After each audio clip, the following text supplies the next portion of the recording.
నమస్కారం. ఈ మధ్య నిజామాబాద్‌లో మేము సంక్రాంతికి వస్తున్నాం ఈవెంట్ చేయడం జరిగింది. అది నిజామాబాద్ పట్టణంలో ఫస్ట్ టైం. ఇంతకుముందు ఎప్పుడు మన దగ్గర సినిమా ఈవెంట్స్ పెద్దగా జరగవు. అప్పుడు ఒకసారి ఫిదా సక్సెస్ మీట్ ఒకటిసారి పెట్టాము. మళ్ళీ సంక్రాంతికి వస్తున్నాం చేశాం. అంటే ఆ నిజామాబాద్‌తో నాకున్న అనుబంధం అలాంటిది. నిజామాబాద్ జిల్లా వాసిగా అక్కడ ఈ సినిమా ఈవెంట్ చేయాలని చేయడం జరిగింది.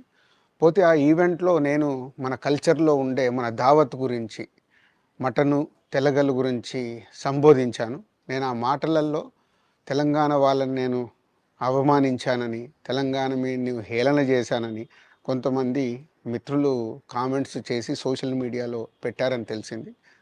నా ఉద్దేశ్యం అదే స్పీచ్‌లో లాస్ట్‌లో చెప్పడం జరిగింది. తెలంగాణ మన కల్చరు, మన దావత్తు నేను మిస్ అవుతున్నాను. సంక్రాంతికి 2 సినిమాలు రిలీజ్ అయ్యాక మన తెలంగాణ కల్చర్ దావత్‌ని నాకు చేసుకోవాలని ఉందని. సో, మన కల్చర్‌ని అభిమానిస్తాను నేను.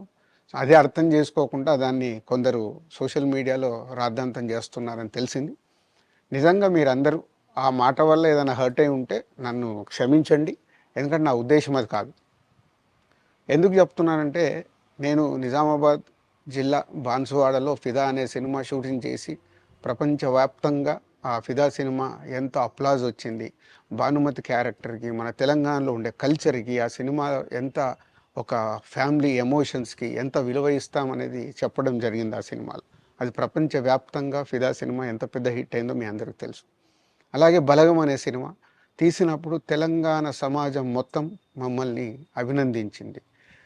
తెలంగాణ ప్రజలందరూ ఆ సినిమాను ఆదరించి ఇది మా సినిమా అని గుండెలకు హత్తుకున్నారు. అన్ని రాజకీయ పార్టీలు ఆ సినిమాని అప్రిషియేట్ చేస్తూ మమ్మల్ని ప్రతి ఒక్క స్టేజ్ దగ్గర తీసుకెళ్ళి అభినందించారు. అన్ని రాజకీయ పార్టీలు.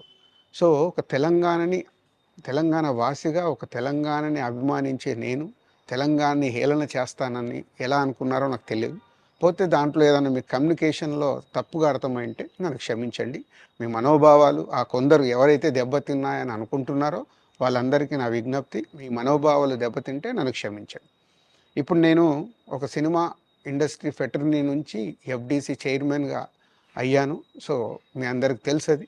సో, ఇటు సినిమా ఇండస్ట్రీకి, అటు ప్రభుత్వానికి మధ్యలో ఉంటూ సినిమా ఇండస్ట్రీకి అవసరపడ్డట్టుగా నేను అన్ని సహాయ సహకారాలు చేస్తూ ఈ హైదరాబాద్‌లో హెల్తీ వాతావరణము, తెలుగు సినిమాకి, తెలంగాణలో అభివృద్ధి చెందాలనుకునే యువతకి, అందరికీ నేను ఉపయోగపడేలాగుండాలి.